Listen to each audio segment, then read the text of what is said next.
Вітаю вас! Сьогодні ми продовжимо знайомитися з історіями із серії «Казки про безпеку», де основними героями є два маленькі зайченятка – Зай і Зайка. Сьогоднішня історія називається «Стук-стук-стук». Одного дня Зай і Зайка залишились вдома самі. Перед тим, як піти, мама сказала зайченяткам: «Нікому не відчиняйте, якщо хтось стукатиме, навіть до дверей не підходьте». «А якщо це буде дядько Борсук?» – запитав Зай. «Нічого, він зайде пізніше». «А якщо тітка Білка?» – запитала Зайка. «Нікому не відчиняти. Це означає нікому», – суворо наказала мама.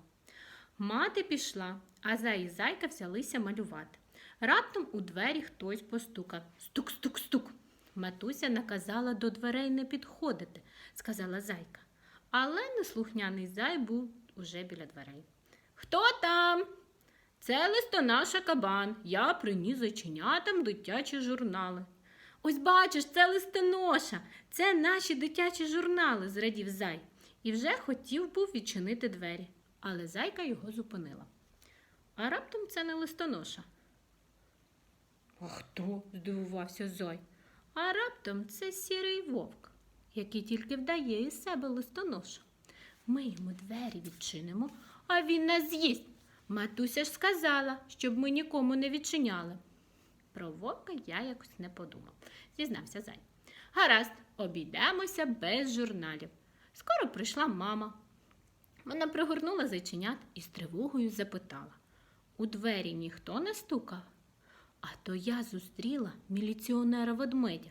Він сказав, що знову сірий вовк у нашому місті з'явився».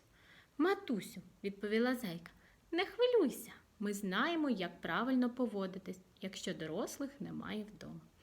«Молодці», – відповіла мама. А Зай чомусь почервонів. «Ти не знаєш, чому він почервонів?» Поміркуйте разом, обговоріть разом зі своїм малюком цю історію про зайченятко.